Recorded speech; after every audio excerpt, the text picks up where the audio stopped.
Please save my sister." The words cut through the night like a desperate cry no one else could hear. Edward Blake, a billionaire who had spent the last 20 years building an empire in technology, froze on the steps of St. Augustine Medical Center. He had just stepped out of a charity event, his expensive coat shielding him from the winter air, when he heard the trembling voice. For a moment, he thought he imagined it, just the wind swirling around the corner. But then he turned, and there he was, a small boy, no older than 10, standing near the edge of the hospital parking lot, his hands clenched into fists, his eyes wide and wet. Edward wasn't used to strangers addressing him this way. Most people looked at him with either awe or envy. They wanted something from him, an investment, a donation, a photograph. But this boy wasn't asking for money or fame. He was pleading, raw and broken. "Please," the boy said again, his voice cracking. "Please, sir, save my sister. She's dying."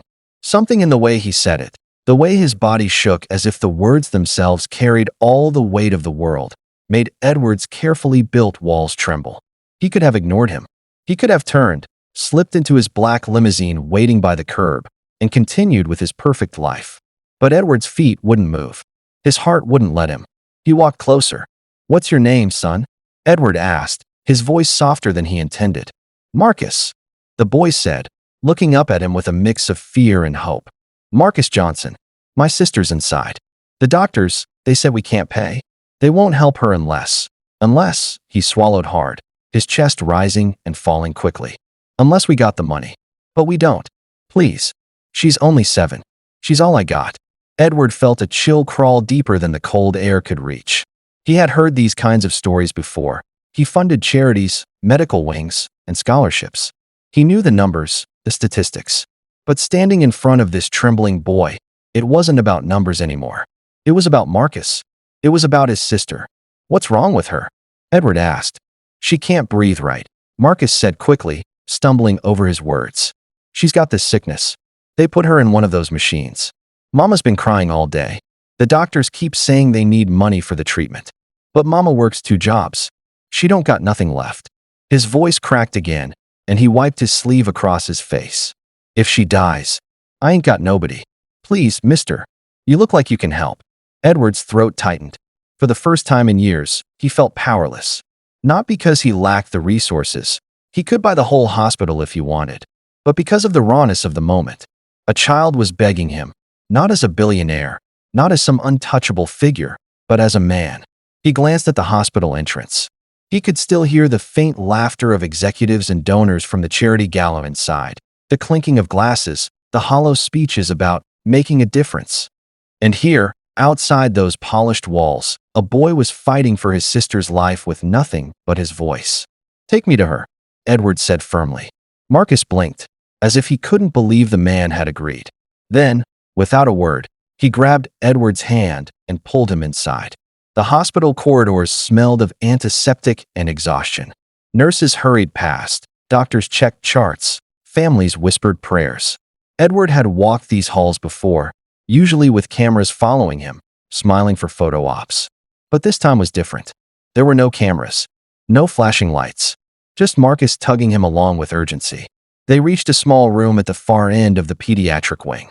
Inside, on a hospital bed too large for her tiny frame, lay a little girl with skin as pale as paper. Tubes surrounded her fragile body, her chest rising and falling with the help of a machine. Her eyes were closed, her lips dry, but her small hand twitched as if clinging to life itself. "That's her," Marcus whispered, his voice trembling. "That's Naomi." Beside the bed, a woman sat slumped in a chair, her face buried in her hands. Her hair was unkempt, her uniform stained from long hours at work. She looked up when Marcus entered, her tired eyes widening as she noticed Edward. "Marcus," she said softly, her voice hoarse. Who is this?" "He's gonna help us, Mama," Marcus said quickly, almost desperately. "He has to." Edward stepped forward. For once, he didn't know what to say.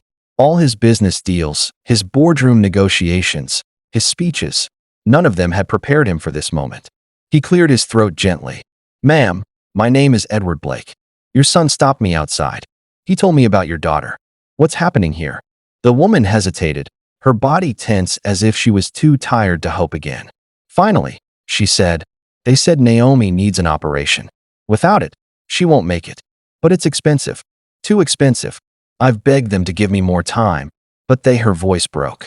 They said they can't do nothing unless I pay. Edward turned to look at Naomi again. The little girl's chest struggled under the weight of each breath. The rhythmic beeping of the machine was the only sign she was still fighting. Something inside him shifted, a crack in the armor he had worn for years.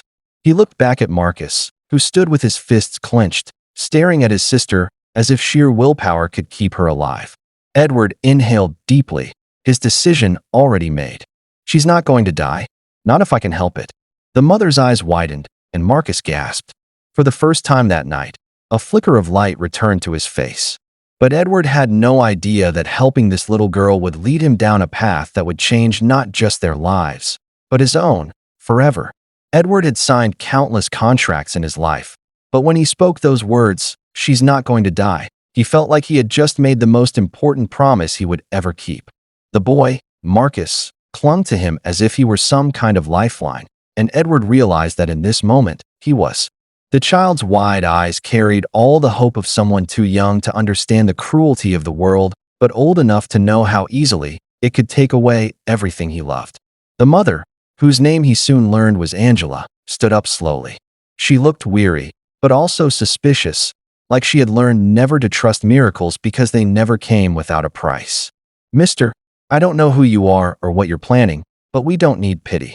We just need help. Real help." They said it would cost more than $200,000 for the surgery and post-care. "I don't even make $2,000 a month." Edward's heart clenched at the number. To him, it was nothing, less than he spent on a single watch, less than the price of his car tires. But to her, it was a mountain too steep to climb. $200,000, he repeated softly. "Then it's done. I'll pay for everything. The surgery, the aftercare, anything Naomi needs.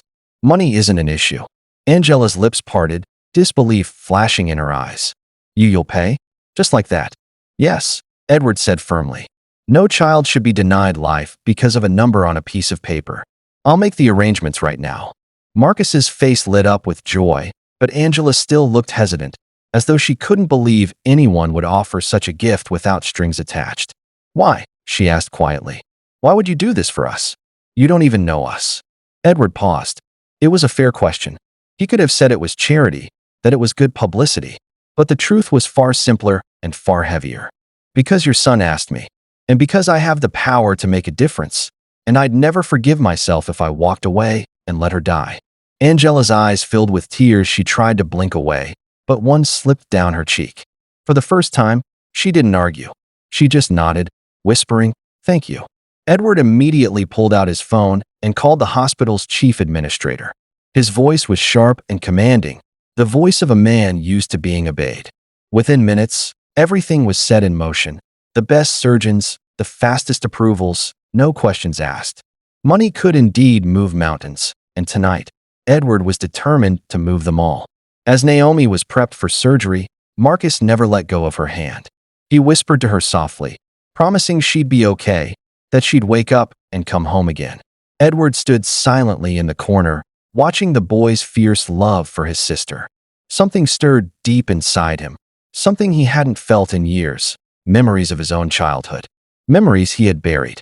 He remembered being a boy not much older than Marcus, standing helplessly as his little brother coughed and struggled to breathe in a small, run-down house. Back then, Edward's family didn't have money either. They begged doctors, prayed for miracles, but in the end, his brother didn't make it. That loss had hardened Edward, had driven him into the world of business where he built walls of wealth and power so no weakness could ever touch him again. And yet, tonight, those walls were crumbling because of one boy's plea. Hours passed. The surgery began. Edward stayed in the waiting room with Marcus and Angela. The boy leaned against him, exhausted but refusing to close his eyes, as if his sister's life depended on his wakefulness. Angela kept pacing, wringing her hands, whispering prayers under her breath. At one point, Marcus looked up at Edward and asked quietly, "You think she's going to make it?" Edward hesitated, not because he doubted the skill of the doctors. He had hired the best, but because he knew life didn't always play fair. Still, he bent down, met Marcus's eyes, and said with conviction, Yes. She's strong. And she's got you. That makes her stronger than anything. The boy nodded slowly, as though holding onto those words with everything he had. Finally, after what felt like forever, a doctor entered the room. Angela froze, her hands gripping the back of a chair. Marcus sat upright, eyes wide with fear. The doctor smiled softly. The surgery was a success. Naomi's stable now. She's not out of the woods yet, but she made it through the hardest part. With care, she has a real chance. Angela collapsed into tears, covering her mouth to muffle the sound. Marcus shouted with joy, running to hug Edward tightly around the waist. "You did it," he cried. "You saved her." Edward's chest tightened. He knew it wasn't really him. It was the doctors, the hospital staff, the machines. But in Marcus's eyes, Edward had been the answer to a prayer. And for the first time in decades, Edward felt something money could never buy: purpose. Over the next few days, Edward visited Naomi's room often. He brought flowers, books, even a small stuffed bear that made Marcus laugh. Naomi slowly regained strength, her tiny voice soft but full of gratitude when she whispered, "Thank you, mister." But as Edward spent more time with the Johnson family, he realized this story was far from over. Saving Naomi's life was just the beginning. Angela still struggled, working long hours just to afford rent and food. Marcus carried burdens no child should have to bear. Their world was fragile, held together by sheer determination. And Edward, a man who once thought his fortune gave him everything, began to wonder if perhaps what he had really been missing all along was them. The first time Naomi opened her eyes after surgery, Marcus was right there holding her hand. His little face lit up like the sun, and he whispered, "You're okay, sis. You're gonna be okay." The small smile that tugged at Naomi's lips was weak, but it was enough to make the entire room brighter. Edward stood near the window, watching silently. He had seen countless moments of victory in boardrooms, had signed deals worth billions, but none of them compared to the look of relief on that boy's face. It was raw. It was real. Over the next week, Edward found himself visiting every day. He didn't just send flowers or gifts. He stayed, talked, and listened. He sat with Angela when she came straight from her job at the diner, still in her grease-stained uniform, too tired to stand but too determined to leave her daughter's side. He played cards with Marcus in the waiting room, laughing when the boy cheated shamelessly just to win. And when Naomi grew strong enough to sit up and color with crayons, Edward sat cross-legged beside her bed and pretended to be terrible at drawing just so she could giggle. It was strange, almost unsettling, how natural it felt. For years, Edward had avoided personal connections. He had convinced himself he didn't need anyone, that money and success were enough. Yet here he was, rearranging meetings and canceling business trips just to stay close to a boy and his sister he hadn't even known a week ago. One evening, when Naomi had finally fallen asleep, Angela pulled Edward aside. Her eyes were tired but softer than before. "Mr. Blake, I don't know how to thank you. You didn't just save my daughter's life. You gave us something I thought we'd lost: hope." Edward shook his head. "You don't owe me thanks. You've done more for me than you know." Angela frowned slightly. "What do you mean?" He hesitated.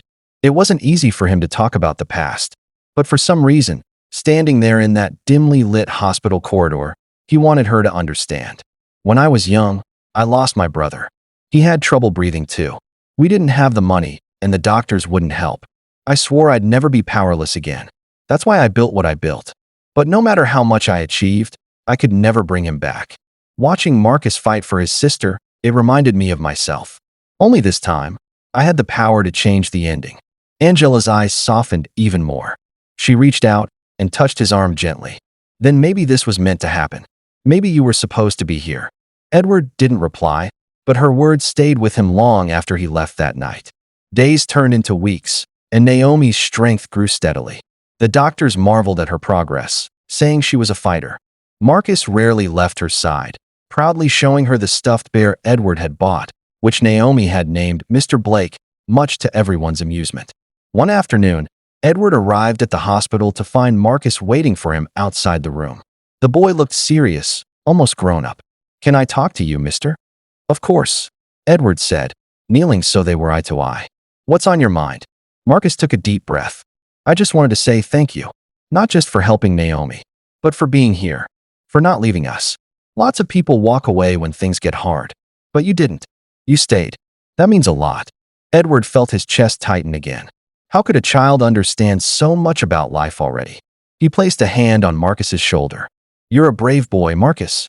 Your sister is lucky to have you. And I'm lucky you stopped me that night. For a long moment, they just looked at each other, an unlikely pair, a billionaire and a boy who had nothing but courage. And somehow, Edward felt more connected to this child than to anyone in his glittering social circle. But life had a way of testing people. Just when things seemed to be turning toward light, shadows often followed. A few days later, Edward was called into a board meeting with his company's top executives. They weren't pleased with his sudden absences and distractions. Deals were stalling. Investors were growing restless. And the press had begun speculating about why the usually untouchable Edward Blake was spending so much time in a children's hospital.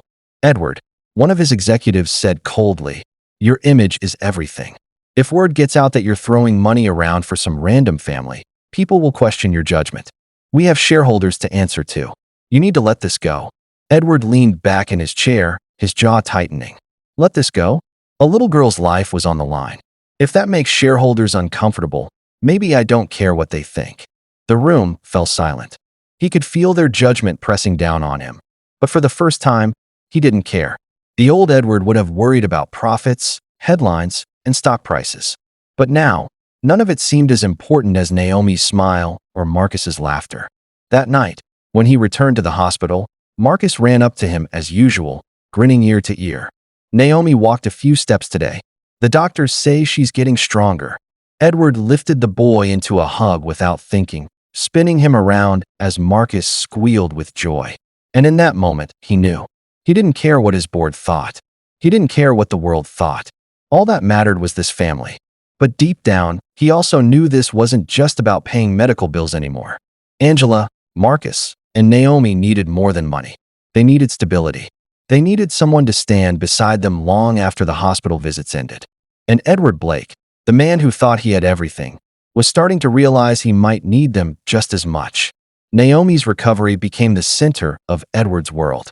Every day, he found himself drawn back to the hospital, even when urgent emails piled up, even when investors demanded his attention.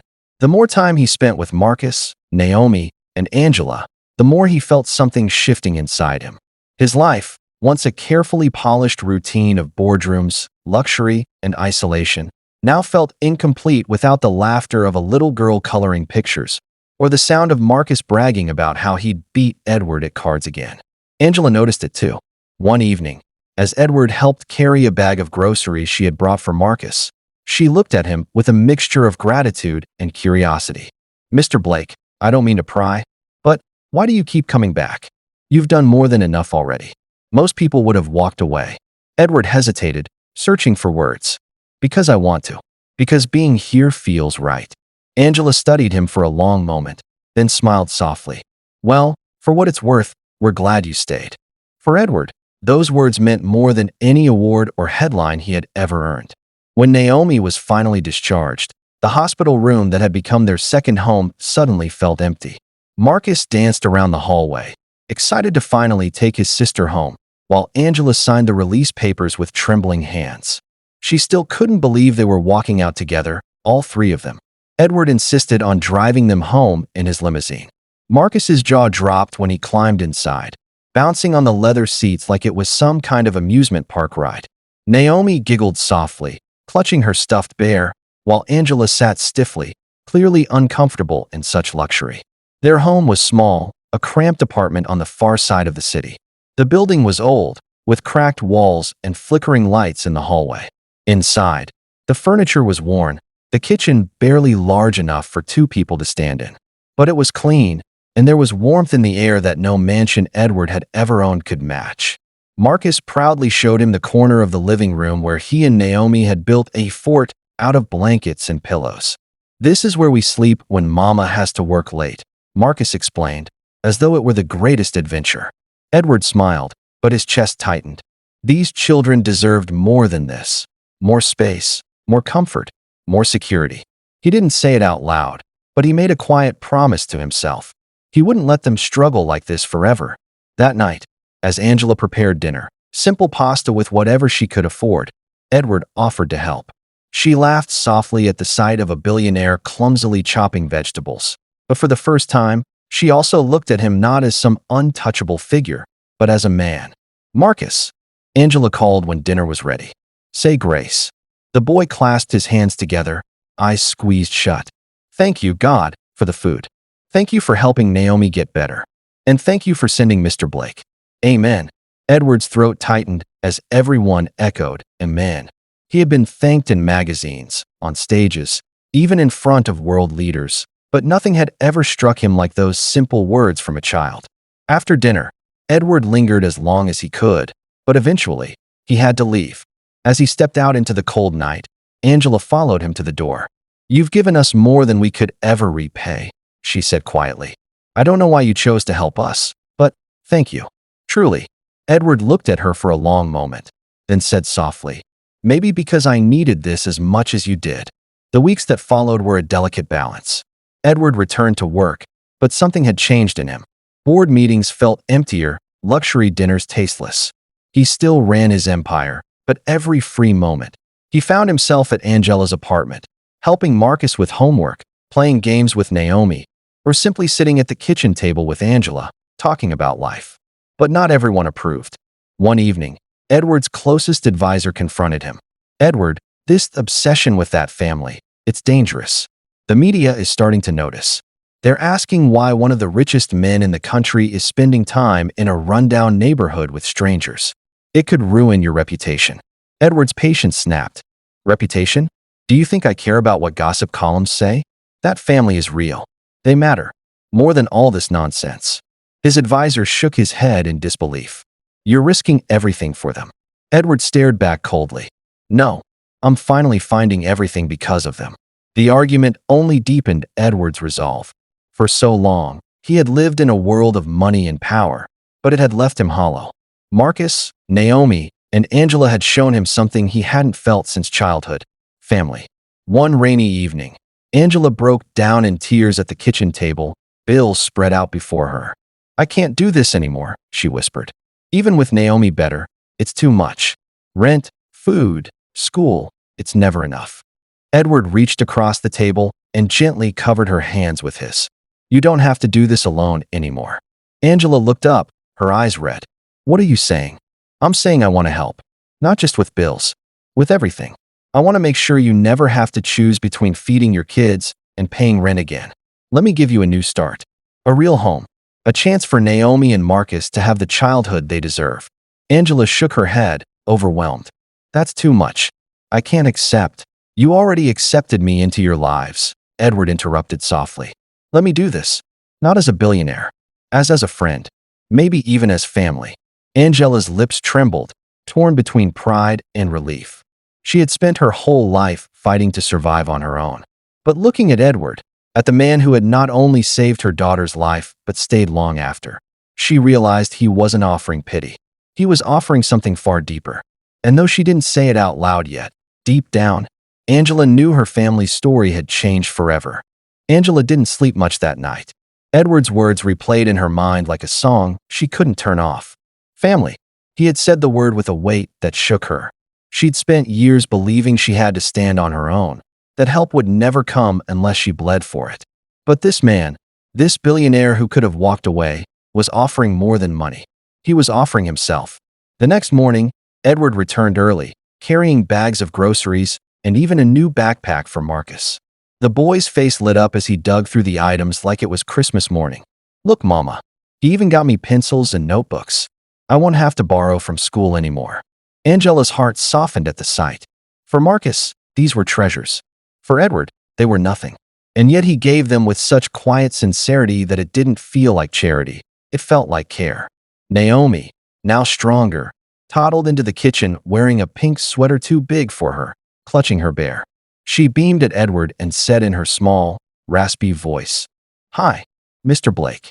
Edward knelt down and opened his arms. Naomi rushed into them, giggling as he lifted her up and twirled her around. "Not Mr. Blake," he corrected gently, smiling. "Just Edward." From then on, he wasn't a guest anymore. He became part of their daily life. He helped Marcus with schoolwork, taught him how to play chess, and listen when the boy talked about wanting to be a doctor one day so he could save kids like Naomi. He cooked meals with Angela, though he burned the pancakes every time. And he read bedtime stories to Naomi, his deep voice making her laugh until she fell asleep. Slowly, something remarkable happened. Edward's empty penthouse in the city began to feel less like a home, while Angela's small, cluttered apartment felt more like one than anywhere he'd ever been. But the outside world still had questions. Tabloids splashed his photo on covers with headlines like "Billionaire Caught Playing House in the Slums" and "Edward Blake's Secret Life with Single Mother." Reporters hounded him at his office, demanding answers. For once, Edward didn't hide. At a press conference meant to address his company's latest earnings, a reporter asked bluntly, "Mr. Blake, why are you spending so much time with this family? Is there a personal relationship?" Edward paused, then looked straight into the cameras. His voice was steady, but his words carried fire. "Yes, there is a relationship.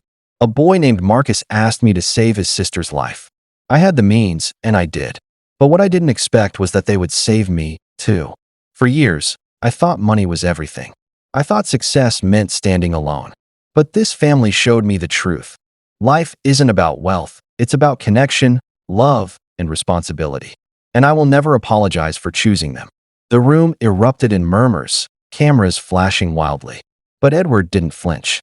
He had spoken from his heart, and for the first time, he didn't care what the world thought. When Angela saw the press conference later that night on her old TV, she covered her mouth in shock. Marcus whooped with excitement, and Naomi clapped her tiny hands. Edward wasn't just helping them quietly anymore. He was standing for them publicly.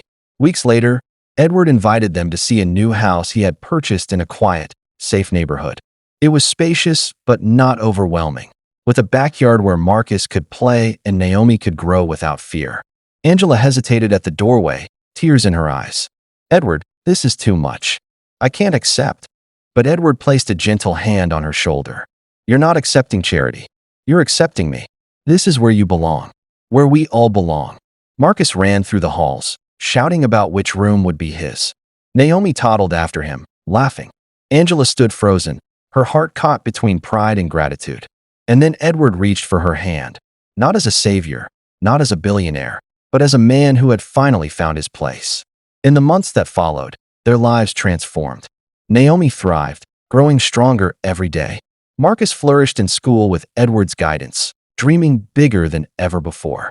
Angela, for the first time in years, could breathe without the crushing weight of worry. And Edward discovered what it meant to have a family again. One quiet evening, as the sun set behind their new home, Marcus sat on the porch steps with Edward. The boy leaned against him and whispered, "You know, when I asked you to save my sister, I didn't think you'd actually come. I thought maybe you'd just walk away." Edward smiled, ruffling Marcus's hair. "And if I had, I would have lost the best thing that ever happened to me." The boy grinned, then turned serious. "So, does this mean you're part of our family now?" Edward looked at him, then at Angela standing in the doorway with Naomi in her arms. His chest filled with something warmer than he had ever known. "Yes, Marcus," he said softly. "If you'll have me, I'm family now." And in that moment, under the fading glow of the evening sky, the billionaire who thought he had everything finally realized he had been poor all along, until a little boy begged him to save his sister, and he discovered the true wealth of love, belonging, and family. And that's how a billionaire's life changed forever, all because of one little boy's desperate cry to save his sister. If this story touched your heart, don't forget to hit the like button and share it with someone who needs hope today. And if you want more powerful stories like this, make sure to subscribe and turn on the bell icon so you never miss the next one. Thank you for watching.